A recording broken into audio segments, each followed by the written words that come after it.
minutes, but my intention was to do a,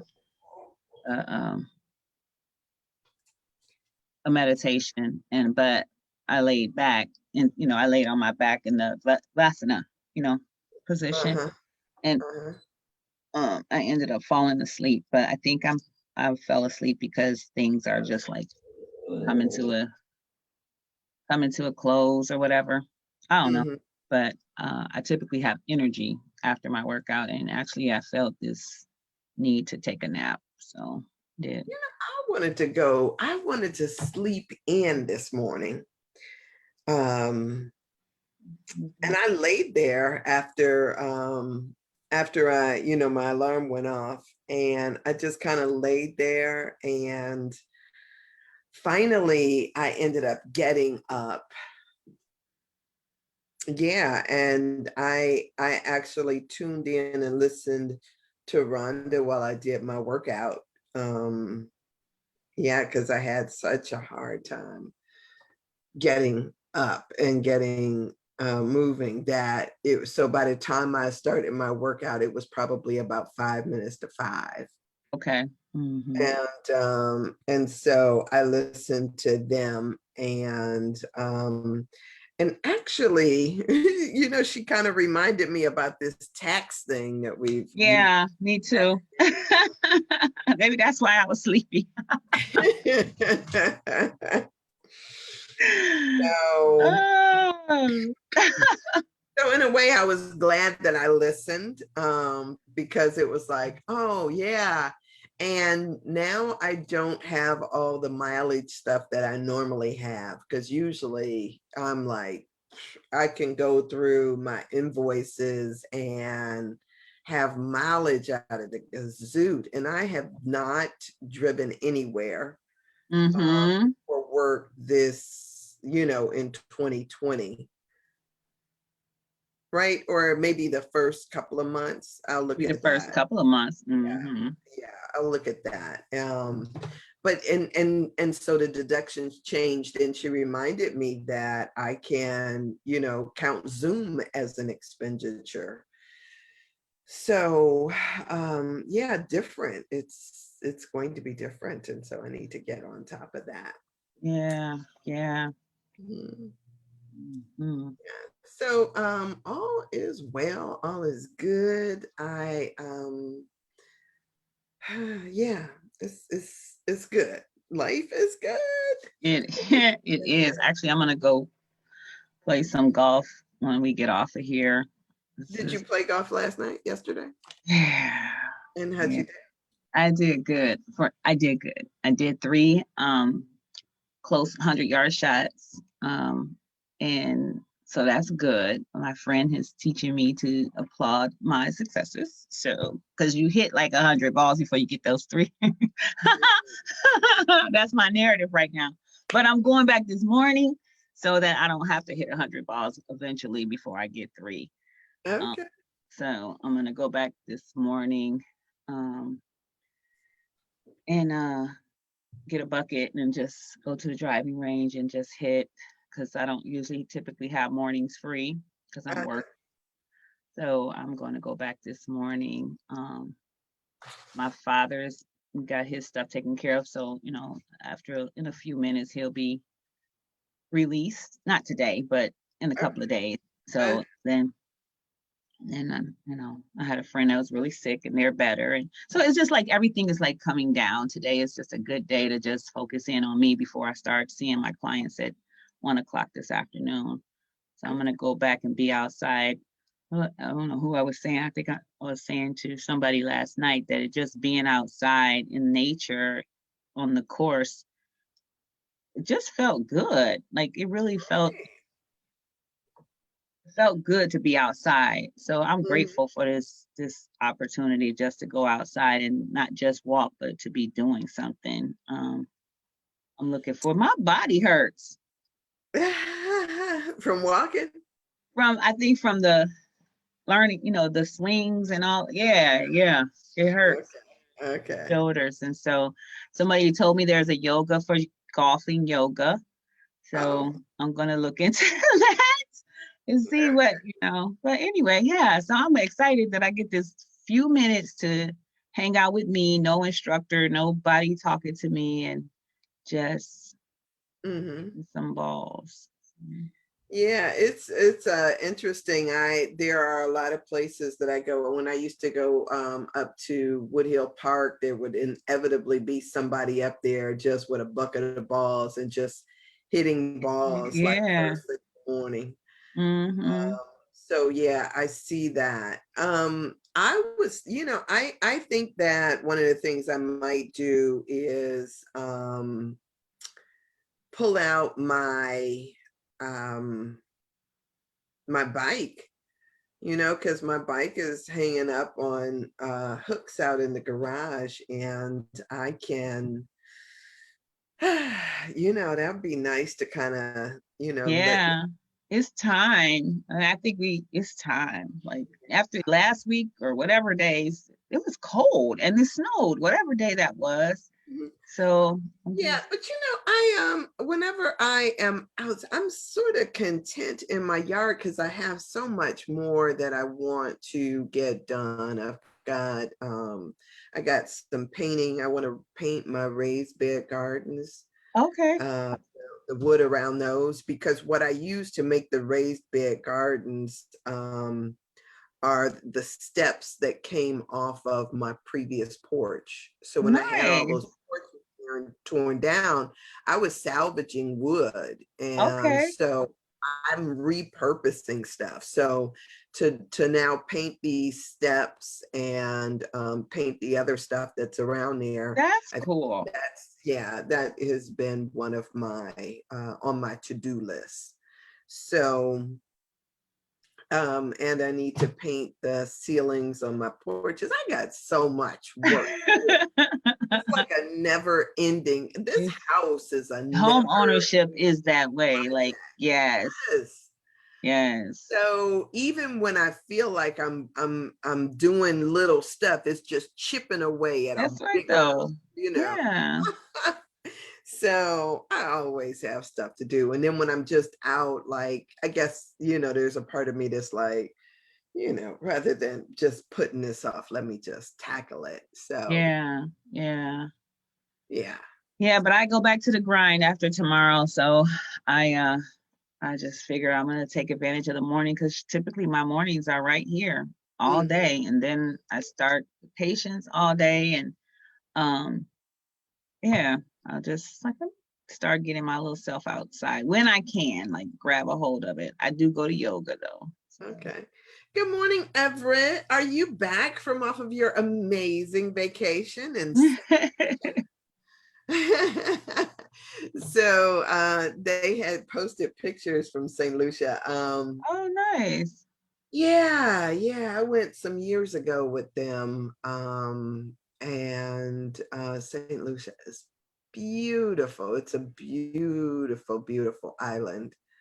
And but it's amazing because I don't know if other people, when they travel, if they travel like I do. Like, there is this one part of travel that is the whole tourist thing, where you get to go and go shopping and eat at the wonderful restaurants and do all of the touristy things. But then there's this other part of me that likes to pull back the curtain and see the behind the scenes stuff.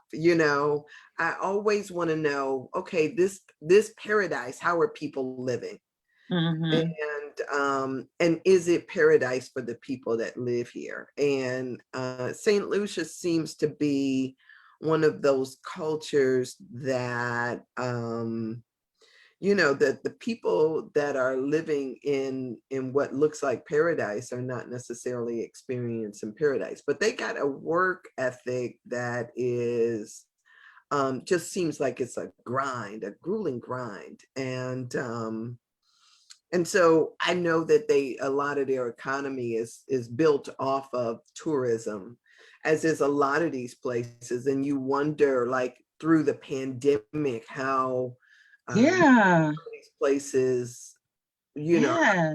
Wow. survive or how it's impacting them, Mm-hmm. especially when people have just really shut down their travel stuff. So, it is so all of those things are just wonderful and amazing, and people who sometimes work hard party harder, um, and there's that energy to it too. So it's good, and I keep on doing the and then there's that, people looking at treating people from the outside like saying, don't leave me here, take me with you, kind of thing. It's like, Really?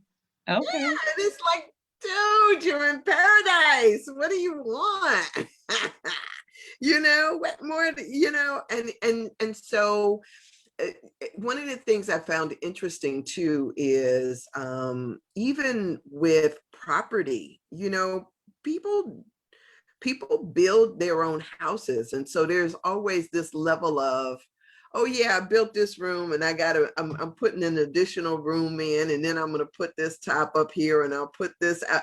And so they like I'm talking about, I got projects, they got real projects because they are building a whole house. Wow. It is, it's so different. It's so different. Yeah. Okay.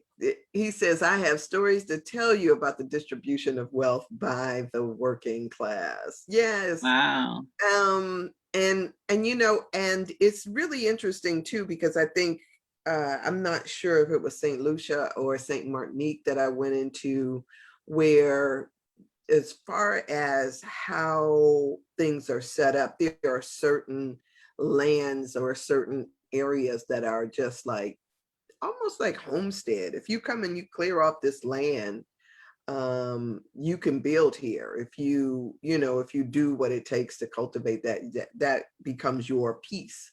Um, Okay. and then I think that there was something too about certain trees that anybody could, if you went and got your fruit from those trees, anybody, like they become communal property and not necessarily the property. But I visited so many islands, and I'm always asking the questions about the resources and how that stuff happens, because I find it interesting to be more interested in the people and the economy and how that works than just me having a good time. I really want to know if, because we have a tendency to romanticize about stuff, like Mm-hmm. I sometimes would think like, yeah, I'm gonna go set up a cabana someplace on a beach and become a bartender and not put on clothes and just live that kind of way. That's, sometimes that's the fantasy. I don't know about, but you know what, it would be better to be a writer sitting up on the beach with, getting paid to pump out some books every, every 3 months, quarterly, pouring out pump out a book and not have to worry about any of that stuff. So I'm always interested and fascinated by that kind of stuff. That would be, I don't, that's what I say, that would be the bomb. Mm-hmm.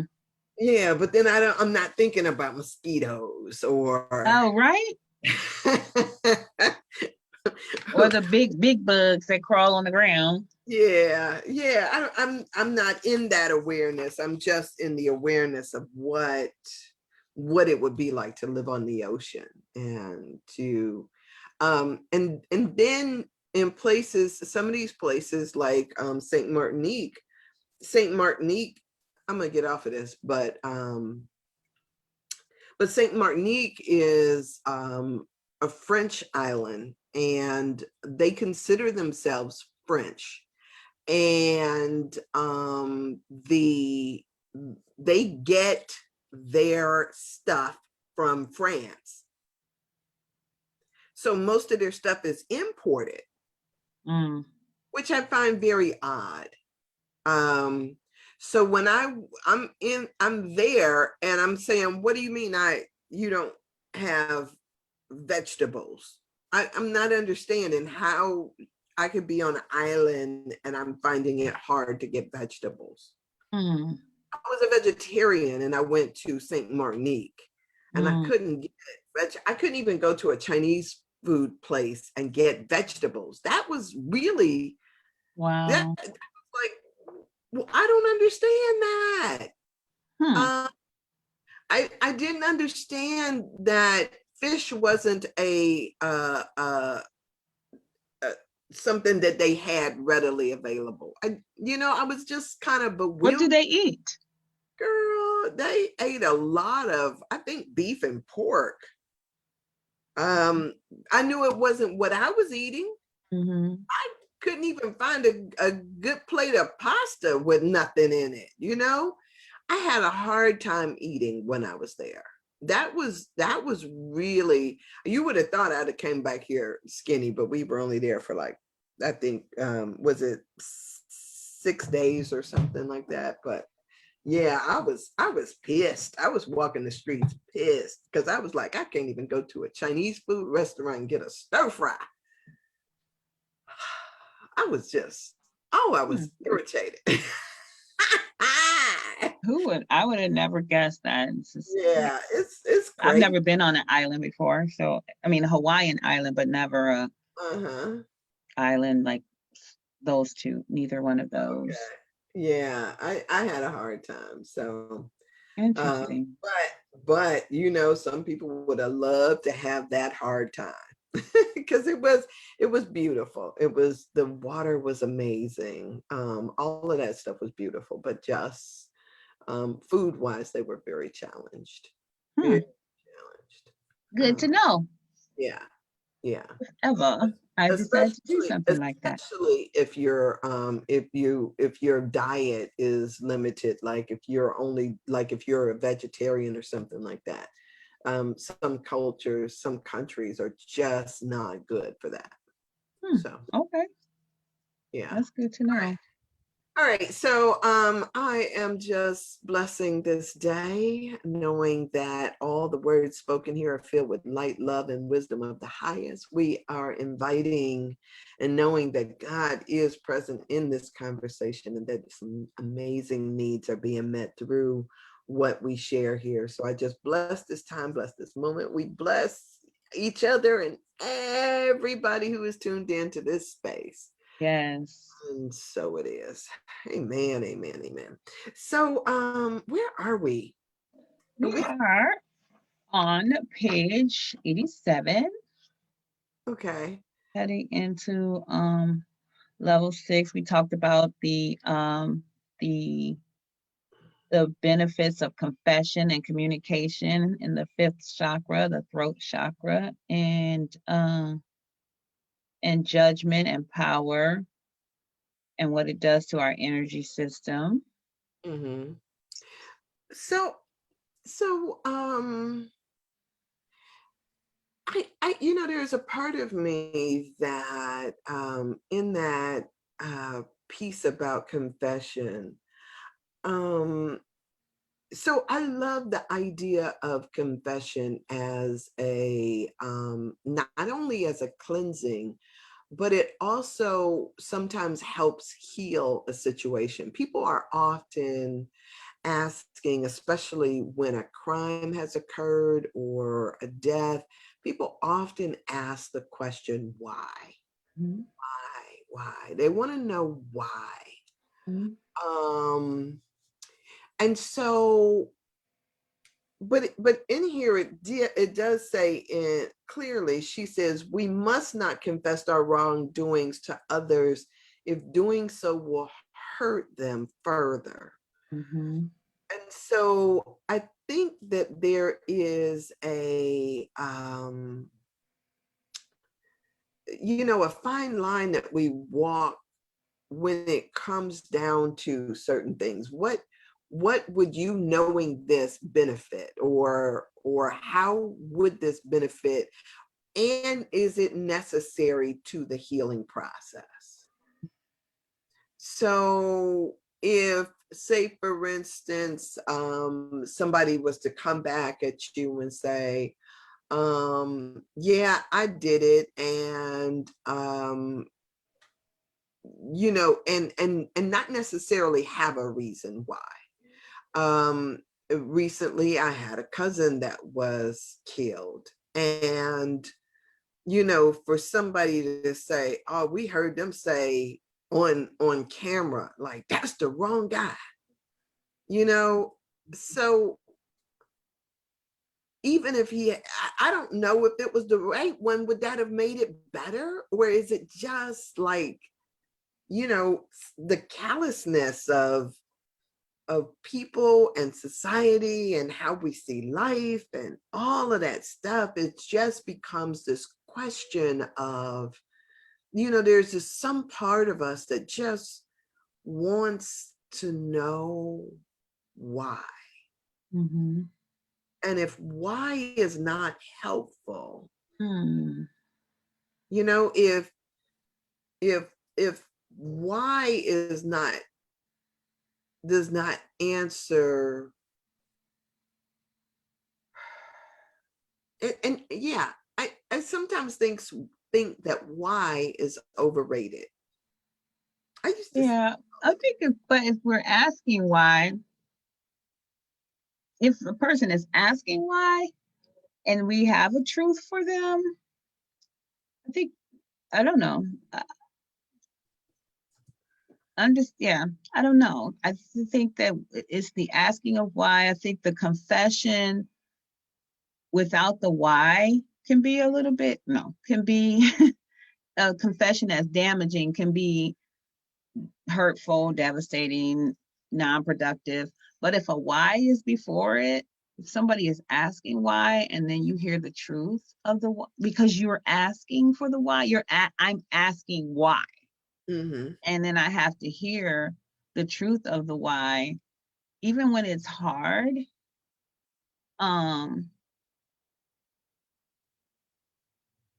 in my own personal opinion, I feel like I'm grateful for the hard answers to the why, even when it was hard to hear, even if it was hard to take.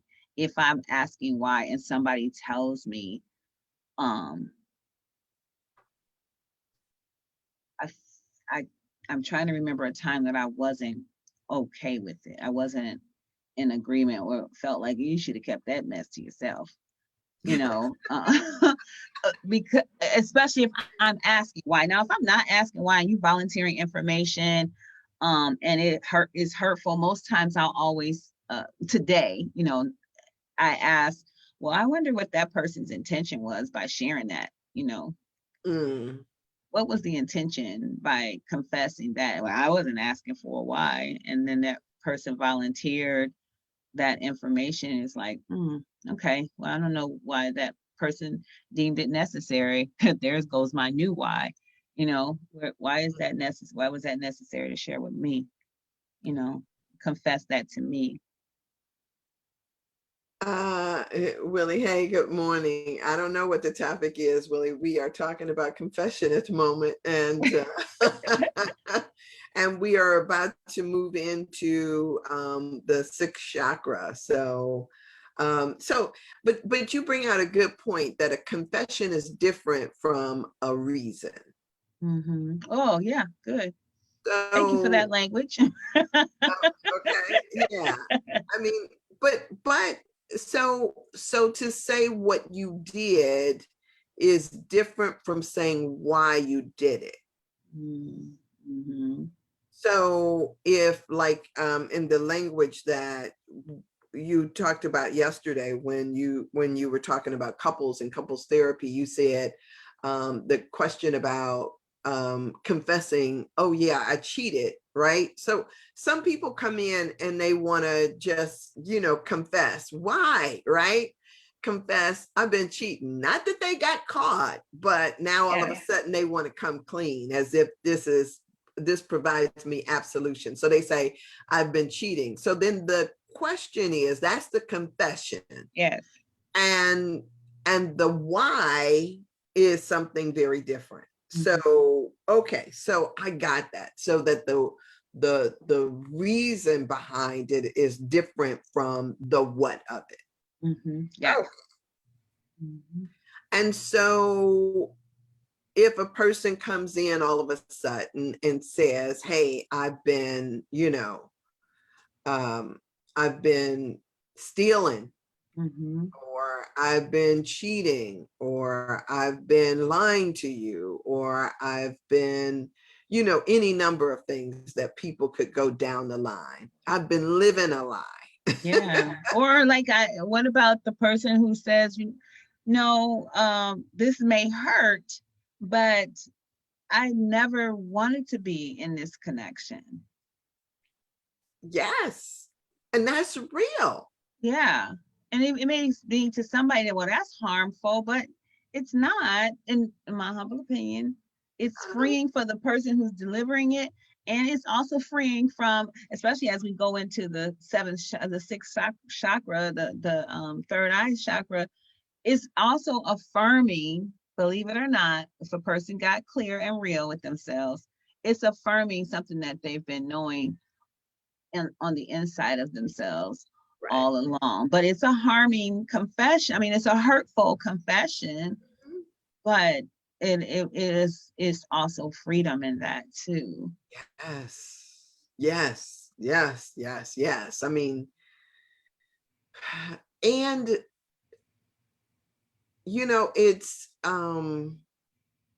it's really wonderful when a person stops lying to themselves, Mhm. because a lot of times what we do is we create here's what I've found, and I know is powerful about some people. There are people who get really clear about, and sometimes after, it takes a while, but get really clear about what's theirs and then what is society's, so to speak. Yeah, that's the best place to be on the planet. Yes. So so Oh, that's so good. Yes. yeah, it's so amazing because nobody wants to say, or people don't like to own, say, for instance, if you're an atheist, because there's so much from pressure from society to be or to say that you believe in God, or Majority. yes, or even people and their contention, I guess, for lack of a better word, with our country and the way that our country does things. There are people and people will stay silent, even though it is not their truth, but because there is this backlash that occurs, people will stay silent about their own truth because they don't want to deal with, I didn't get married just because I simply don't want to get married, or, that's not my thing, or people have children and don't actually want to have children. But because society dictates, or because their family has done something, or, people work professions that are the same Yes, you way, hear that all the it's time. never their desire.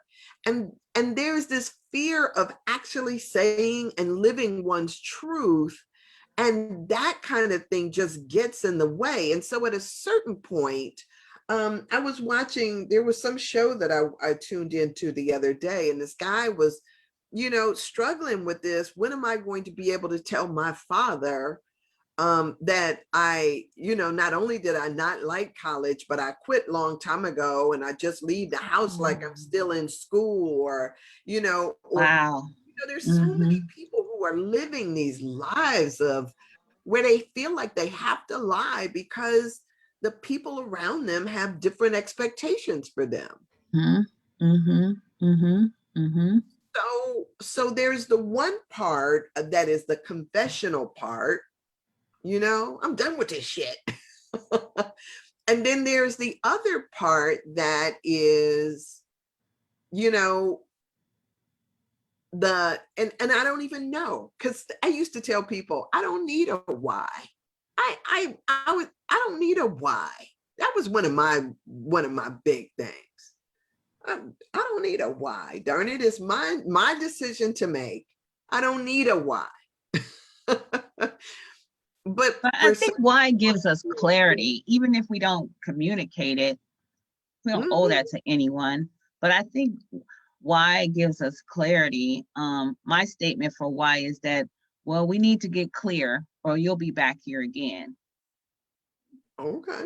So I think why provides clarity, not for somebody outside of myself, but within myself. Like having my why for why I get up every day and work out, my why for why why I do anything. Why do I want to do this? And or paying attention to the answer of the why, because when things show up, a lot of times it's answering a why that maybe we haven't even verbalized.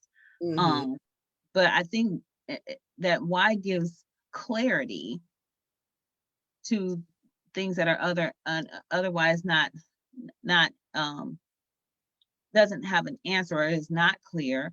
And then some things like when I we had a tragedy in our family in 2009, that was everybody's question. Why? Yeah. And sometimes the answers are smack dab in our face and we don't want to hear the why. And so we just continue to answer the why. And we continue to ask why because we don't want to hear what the truth is. So I think that why that question of why spoken or unspoken is the carrot that's dangled in front of us to get clear. I mean, Yeah. No. why? Why? But I think also, so I came from the era when my parents would say, because I said so. Mm-hmm. That was supposed to be enough. Mm-hmm. And sometimes I feel the need to invoke that same level of certainty in my own actions because I can. Mm-hmm. um, the same type of, because people can argue you or try to argue you off of of your desire, right? um they can, sometimes you feel like you get in these mental wrestling matches with people over something that, you know, for me, I've made a decision about. Mm-hmm. It's like, And you have a why for it, and yeah, I think that is your business. It's yours to hold to, and it mhm, doesn't require you to explain to external forces in order for there to be peace. But you have your why. There's always a why. And but you don't owe the explanation to anyone. It's yours. mhm, It's yours to have and to hold. mhm, mhm. Yeah, so that becomes part of, I guess, for me, argue you, or I'm sorry. I guess for me, that becomes, sometimes when I talk about this idea of scattering energy, sometimes it Yeah. is my Mm, drawing back of my own energy, that when I make a decision, and I don't care how much, like, well, I really like that for you. I think that you ought to so many people begin to insert themselves into your story, yeah. you know, and sometimes it is necessary to draw back your power by owning your decision and not necessarily having to defend that to Yes. someone. Yes. Um, and yes, and so when they get to this part by about the Sephirah Gavura, meaning judgment and power, and she said it transmits into our energy system the awareness that we should never intentionally judge another person or ourselves negatively. And so for me, this idea of not trusting my stuff, or here's another thing is, I'm going to give more validity to your opinion about me than I'm going to give to myself about me, because somehow you might know better. You might have been through this before. No, I am not going to do that. I'm going to listen to that voice that is speaking from within me and do what it is that I'm led to do. And Yeah. that's one of the things I used to tell people. You know, they would say, well, God said, well, I can hear God too, darn it. You know, I'll open my own mail. yeah, yeah, I need you to interpret for me. So you say you open your own mail. And that's about the size of it, right? And so, yeah, I think that all of that negative judgments create negative consequences, both in the body and in our external environments. And so learning what is yours, I think is big. Being able to, you know, I hate to use the word, but man up and confess what you have done. Like, yeah, I did it. You know, I'm sorry that it hurt you, but yes, I did it. I did it. Yes, yes, yes. Right. I think that that's powerful. But yeah, it is also being able to just own your stuff. So I agree. okay, so now that is there. So let me see. Okay, so and the other thing, for some reason I had down here a note to myself, is to make sure that we're not stuck in the need to be right. And I don't know what I read that made me jot that particular note down, but the need to be right, so many people have that need to be right, and make sure that that is not, yeah, that's not necessarily the motivation for why you show up, is because I'm right. That rightness can be, ooh, that rightness can be a booger bear.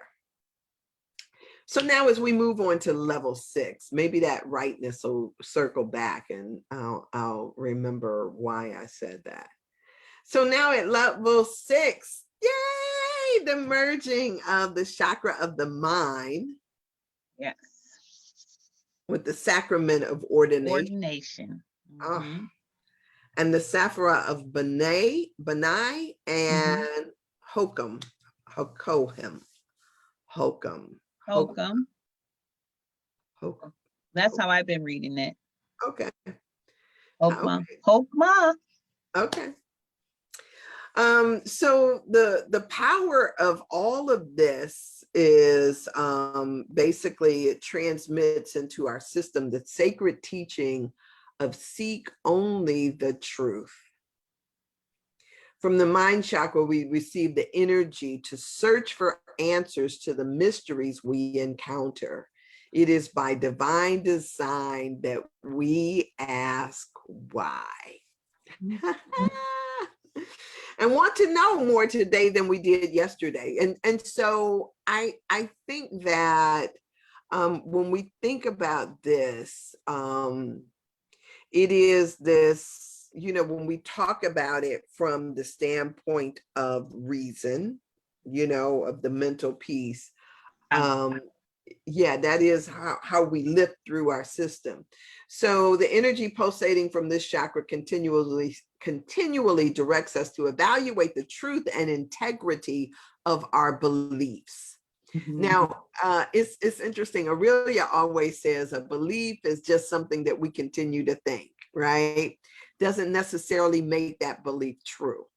It doesn't be true for you. Yeah, or be true for you, right? And as we instinctively know from birth to have faith in anything or anyone, as we instinctively know from birth to have faith in anything or in anyone that lacks integrity contaminates our spirits and our bodies. So let me tell you this quick aside. I've got some good friends that I just love and adore who are atheists. Mm-hmm. I had another good friend that was also atheist. And what I found about them is that they have had some type of traumatic experience with the church, Mm-hmm. or the way in which they think that the church has flows this thing called God. But one of the I guess for me, part of my concern was, and not saying that this was my problem to solve, but to separate the idea of God from the idea of the church. Mm-hmm. Because for me, those are two separate things. They are. Um, And to me too. yes, yes. And and so sometimes when we talk about this thing that it lacks integrity and contaminates our spirits and our bodies, there are people, institutions, situations that have been um, um, damaging to religion. Mm-hmm. And if we looked at it as a whole, and there might be some people who take offense to this, but Christianity does not have a great reputation. Right. And so you have people who are big to say, I'm a Christian, but yet don't understand that under the banner of Christianity, Slavery. we've had slavery, we have had genocide, Mm-hmm. we have had the Crusades, the witch burnings, we've had Hitler, we've had all kinds of things that would fall up under the banner of Christian, Yeah. right? And so when we talk about it from that standpoint of view, even um, even the way we characterize things, right? The fight for or against prayer in schools, or segregation. There have been, people who will swear that they are Christian, but in their Christianity, that they got a white Jesus, and their white Jesus that came from a land where people Africa. look like you and Let me me. help you. Like you and me. Yeah, I mean, there have been all kinds of atrocities that have been done under this. And so so there is this thing of the lie that continues to inform a society. Yeah. Talk about this, how we instinctively know from birth that to have faith in stuff that lacks integrity, Mm-hmm. diminishing to our spirit, diminishing to our soul, but yet and still, this country is we people, we have problems. Right. Like Houston, we got a Houston, we got a problem. problem. Exactly. And And so, it's good to say Houston right here. That's a perfect statement for this space and our energy system. There is a problem. And because the next level up is the answer. The next energy cycle up is the answer. But first we gotta know there's a problem. right. So there is this problem of being stuck or being caught in the lie. Mm-hmm. So when we talk about this thing of being able to move through the system so that we have this enlightenment, which if that's what we want to call it, Right. we call it by different names, but because people are still dealing with lower level chakra issues, we are not even in this or graduating to that space Right. because they are not dealing with the truth, Yeah. which comes out of some of those lower level chakras. And I think sometimes our society is set up so that we stay in the external mindset. It's designed to be focused on Absolutely. external mindset, to stay in the lower place or not get clear about the lower place so that you can move the elevator to the penthouse. We're going to stay down here and we never get those energies going and get the momentum for those energies where now I can move to the next one and the next and the next and the next. And so our whys hit a brick wall because we can't expand our heart space. And then Yes. from that space, use our mouths and then get clarity from this space here. So true, because you know, and when you get up there to that level of enlightenment, those people are harder to exploit. Those people are not sitting up being consumers because they think that that car is going to make them a better person. Exactly. Yeah, that takes us into, you know, different stuff, and we don't need people to be in that area. We don't need that. And so yes, let's keep them in their lower level stuff. Let's make it about these animal instincts. Let's, you know, let's dumb down our society a bit. Yeah, survival and Yes. not knowing that there is um anything more than that. Somebody said I don't know, probably one of my partners, we were talking about something and they I remember one of them saying something about, well, you know, the slaves all day looking at the big old mansion and the big old house and, you know, drilling away saying one day I'm gonna have a house like the master, I'm gonna have a house like the master, and I'm gonna, you know, but the master neglects to tell the story of what it was like before he got there, that he lived in a shack, that he didn't have food to eat, like, you know, with his partner, he had kids with raggedy shoes. Nobody tells that story. And so we stay in this place of striving to get to something that's big and grandiose without understanding the work that it takes to get there. We don't learn that, or we and then when you try to teach people, sometimes they don't want to do the small little steps to get to the grandiose. It just looks like the grandiose is just this, I'm going to grind and work and I'm going to get there, but we never know the suffering and the struggle. But you know what, though? That is Jesus's quote. I want to, for some reason, I need to open this up and go to, I want to say Matthew 6. For some reason, I'm thinking that.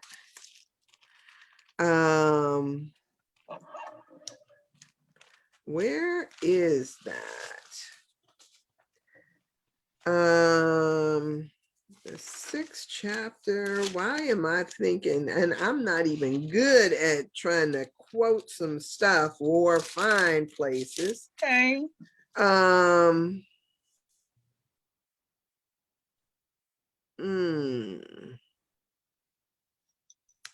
Where is it? That is not, because that's where the Lord's Prayer is, right? Treasures. No, I am looking for that thing about the beautiful white tombs that are filled with dead man's bones. Oh, Where is that at? Because that that just feels good. Yeah, that was like, yeah. reminded me of that.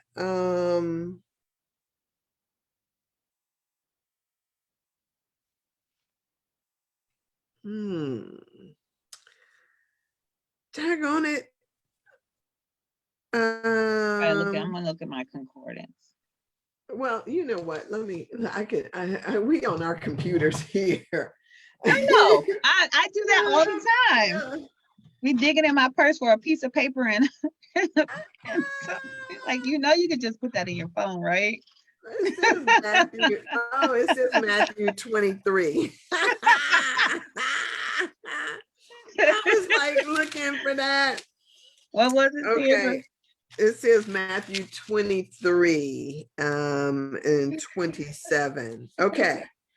And so So it says that I'm reading out of the King James version. It says, "Scribes and Pharisees sit in Moses' seat. All therefore whatsoever they bid you observe, that observe and do, but do not ye do after their works, for they say and do not.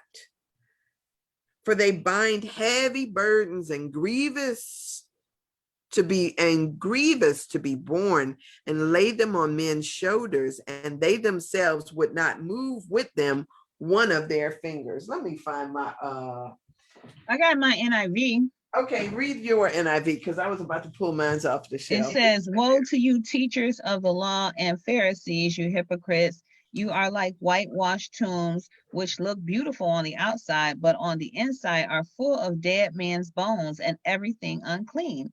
In the same way, on the outside, you appear to people as righteous, but on the inside, you are full of hypocrisy and wickedness." Okay, so now here's why, what we were just saying just reminded me of that, right? Because a lot of times when you see those big houses, right, you see that big edifice and you think that is so beautiful and so wonderful, not about what it take to get that, not what. So we look at it and it's beautiful, but it's really full of It can't treachery and be. deceit, of exploitation, of people who lack integrity, that they are basically a cancer living inside of a structure that looks beautiful on the outside, that's filled with dead bones. And so a lot of times we get excited about the edifice, but without recognizing the rot and decay that is there on the inside. So it's so there's one level of thinking about that is built on the backs of the slaves that are looking at it. Exactly. But the other part of that is if you knew that there was what it took, what the part of your soul that you had to sell out in order to exist in that structure, would you still want to be there? And so for me, like, even when I'm talking about going around and visiting different cultures or countries or islands, it looks on the outside like a paradise. But if you look a little bit closer, what you'll see is just that. It is the buying into the oh, do I want to? Yes, because what Martin Luther King called it was a cancer, right? That when we turn from being a society about love, a people-oriented society, to one that is about economics and money and doesn't see the value of people. He was talking about that is a cancer that has basically polluted our everything, thinking, as well as our just our culture. And so for me, when you were talking about that, it was like I could just see that structure, how he was talking about, yeah, you got those white shiny tombs, and we go around and we act as if we're gonna put a big tombstone on. We're gonna polish this up and make it look pretty, but it's still filled with dead man's bones. Right. But what about the part that Carolyn talks about, that instinctively from birth we have the faith in anything or in anyone that lacks integrity contaminates our spirit and our bodies. So therefore, if we are made to be aware of that at birth, but yet people still fall prey to that that, that's the why. But remember, I don't know about you, but say for instance, if I was born, I know I was born white with that same thing, because as kids, we are busy to point out a fraud to our parents. Mommy, look, we are busy trying to, saying, oh, can't you see that? You know, we want to point it out as little kids, but then we're told to shut up, or that's not nice. Don't say that. Don't point. You know, don't. You know, it's the Wizard of Oz, right? It took the little dog to pull this, you know, pull back the curtain and say, look at this fool back here. Mm-hmm. You know, back here trying to deceive y'all. And even when somebody pulls back the curtain, right? Mm-hmm. The man who was in the White House, just in the White House, right? You pull back the curtain and you show people, and they be like, ah, never mind about that, right? Never mind about that. Mm-hmm. We don't want to see. Mm-hmm. We Well, don't want to I know see. I don't prescribe to that we don't want to see. I do prescribe to that our knowers have been short circuited, um, and that our knowers have been short circuited, and for whatever reason, maybe possibly hugely capitalism, it's not advantageous to walk in the truth Mm-hmm. because you're isolated, kind of going back to what we talked about when we first started this journey. When you step away from the school of thought, you are isolated. um a lot of people who step away from the norm and step into this place on their journey are considered strange, um deranged, weird. But there's a line in the in conversation with God that says, if you do not go within, you will go without. Mm-hmm.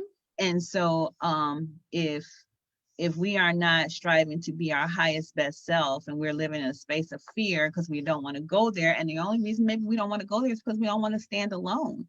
We don't want to be in that awareness by ourselves, because there's a knowing that we all possess.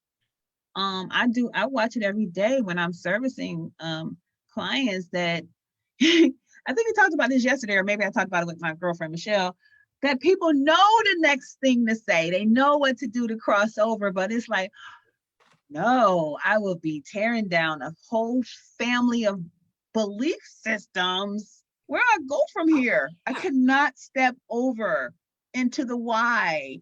I cannot ask the question that I already know the answer, because now I'm going to be responsible for knowing the answer.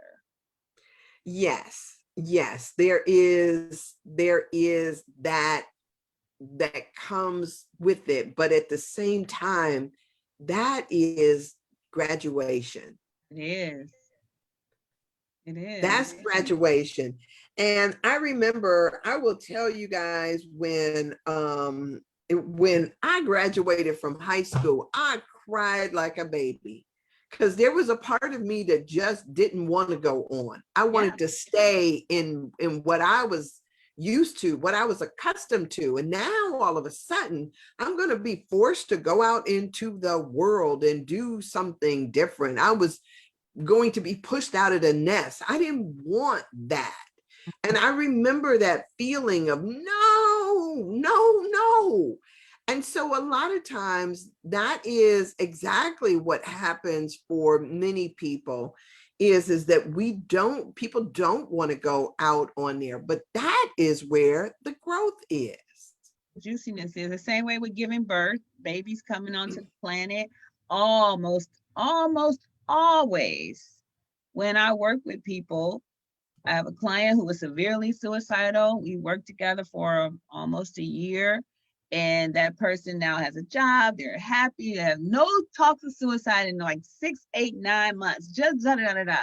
And so I'm like, well, let's start going down to every 2 weeks, and let's see how you do. Kind of like, weaning the Mhm. person off me. And then they come back like, yeah, I had thoughts of suicide the other day. And I was like, really? Like, what did you do with that? But I knew what it was. I knew it was like, don't leave me out here. Like, this 2 week Yeah. thing is not gonna work for me. So I'm gonna declare suicide again. And then no, we'll be okay. We work through it. But I see it so much. It's like that safety net, that Yeah. crossing over. Like, I can really do this. I can do this life. I can ask why, and I can hold the truth that shows up for me. Mhm. and I think when she talks to, when we learn about the sixth chakra, no, the fifth chakra, about our mouths and the will and our confession, I think, well, I think it was yesterday, we were talking about the mirror work, the confessing to who I am brings on that confidence, so that when I get the answers to the why, I don't want to Mhm. run back. Yeah. Yeah. And, and that's one of the things that I think, so two things to that. I remember when I was in therapy, I asked my therapist, I was like, how will I know when it's time for me to stop coming? And she said, when coming starts to get in the way. Mm-hmm. And so it was almost like I felt like I went in there and I was like, oh, I'm sorry, I got, this is getting in the way. And I was like feeling bad for her, because I know, she was probably waiting with bated breath every day, or when I was going in to see her. I'm sure she was just waiting, and because I would come breezing in, I'd fall into the chair and be like, all right, let me tell you what happened, or let me go through this. Right. And so when I finally stopped, or decided that it was time for me to stop, it was because it was in the way. It was in I the love way that. of me living my life. Yeah. So I believe that our words are important. And I know that they are important. And what we give voice to, even the things of like, I had somebody describing sex to me, and they says, I'm gonna kill that. And you're like, so don't nobody trying to die for none. I'm gonna beat that up. I mean, like, what? No, thank you. Not impressed. Tear something up, huh? What? I mean, it's just all of the, we as a culture have learned, we got some interesting perceptions about stuff. And so we have to be conscious of that. So she goes on to say that we'll all encounter circumstances that cause us to change our beliefs and thereby come closer to truth. But there are so many. I had a minister that once told me, we were talking about, the Bible and its teachings, Christianity, and all of that stuff. And this minister had told me, he was like, well, I know that. He says, but my parishioners, my church, they don't want to hear that. Oh my goodness, how many times have I heard that? Right. They don't want to hear I that. have heard that so many times. Don't mess with their devil. Don't mess with their devil, because who else are they going to blame all of the stuff that goes on in their life? Right? Don't mess with their devil, and don't mess with their ideas about Jesus. Right? Mm-hmm.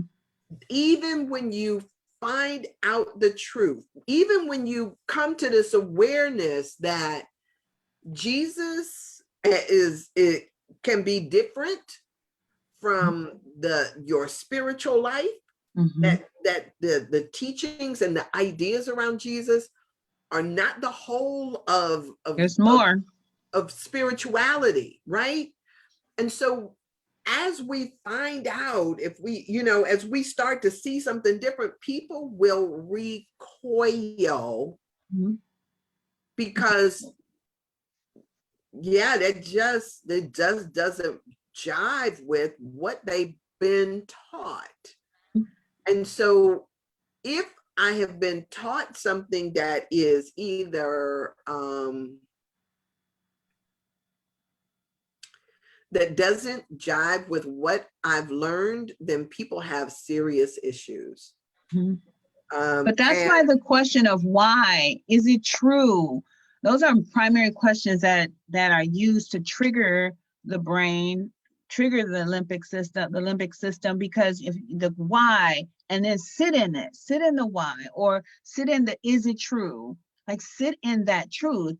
That starts to wake up, is actually bringing people to the prefrontal cortex of the brain, other than, work is for yourself. Like, why? Or is that true?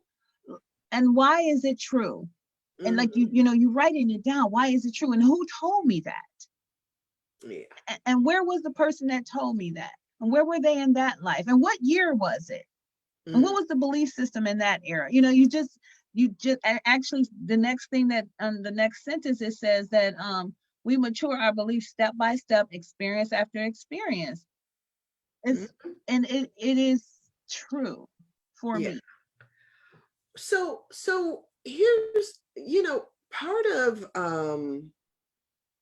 I guess part of the dilemma when I go through stuff like this is, say for instance, when I feel as if I am sitting in the presence of the divine, right? Mhm. What's my questioning? What's my Mhm. questioning? What is it that I find important to know? Mhm. And a lot of times I have heard people who get into these things like Abraham Hicks, people who have attended Abraham Hicks stuff, or people who have other people who are channels, or who, whatever it is. And the questions that they ask are sometimes questions that don't seem to have a lot of weight to me. Mhm. So they will ask questions about if something is true, like, was Mary really a virgin? And to which I sit there and think, like, and what difference does that make? Yeah, like, Yeah. Um, uh, is um, is it possible that so and so is the devil? What? So a lot of times, even if they are asking different questions, sometimes when we talk about it's the question that leads. um but those are external questions. right, right, but They that's are what not people get, internal questions. that's what people get caught up on. That's what people get caught up on. And so when we go to church, it becomes, it still is a talk about an external force or an external entity Mhm. that needs to grant or be okay with what it is, that you're a good person and therefore worthy of the job that you're asking for, or worthy of the fix in your marriage. And so we're busy trying to prove ourselves worthy of Mhm. something, to something that's out there, rather than knowing, what do you mean I take part in this thing that is God? Mhm. What do you mean that all I need to do is make a declaration, to stand in the truth, and to know, Mhm. ah, to know that I and my Father are one, just like Jesus did, Yes, right? yes. And to come from that space and to have that level of authority, some people are just automatically going to say, oh, that's heresy, because That's we what have been heresy taught is. to, huh? I said, that's what heresy is. I've That's always wondered. I've never looked into it because I've been afraid that I have been guilty been of a it. heretic. Yes. And so they push it away. They can't accept that as even being remotely part of the truth, because then that means something different for them, their lives, and everything that they've been taught. And Mhm. then if it's true for you, then it must be true for me too. And oh my God, then that means now I'm responsible. I'm Mhm. responsible. And guess what? Yes, you are responsible. Mhm. Oh, Mhm. Yeah, this is so true. yeah. So so when we act against the energy, consciously blocking deeper truth from entering the mental field, our perceptual systems cloud over. Mm-hmm. Ooh, we get really foggy. Because now it's, I might as well pull your number because you're going to sleep anyway. You already asleep. You walking through life as a sleepwalker.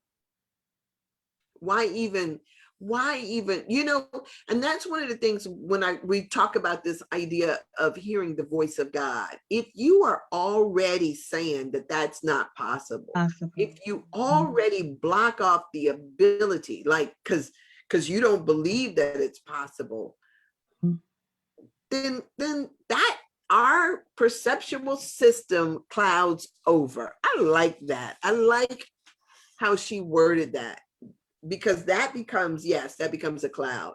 Now, so tomorrow we will get into this, the whole talk about the sacrament of ordination, because I think that is meaty, juicy, and we can talk about that on tomorrow, because we have gone a little over our agreed upon time. So I am just so grateful. I'm grateful, Erica, Willie, Erica, Everett. Yeah, Erica. and everybody else there. Yeah, everybody else that's in here. I just, those are who I see that typed in the window. So blessings to you. And I thank you for being here. Stephanie, yay. You're going to play golf. Mm-hmm. Amazing. So good. Yeah.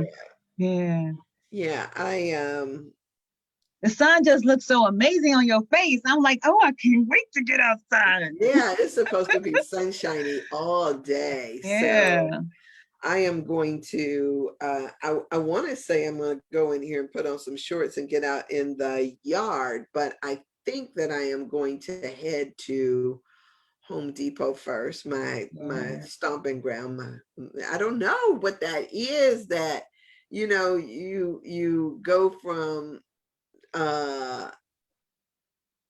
shopping in Nordstrom's to Home Depot. And that's just home ownership and getting it ready and fixing it. I mean, it's just a part of just being an owner of a home, and then just the beauty of the creativity. Like, I think this pandemic has brought out the creativity in a lot of people. right. The creativity, the desire to connect with nature. It's just and the Home Depots that have popped up, big hardware stores like that did not be in the middle of the city before. They're everywhere. Yeah. Right. I used to go to the hardware stores, the mom and pop stores at the corner. I like to go to those hardware stores sometimes still, because they're more convenient. But and people they used to be so much more knowledgeable.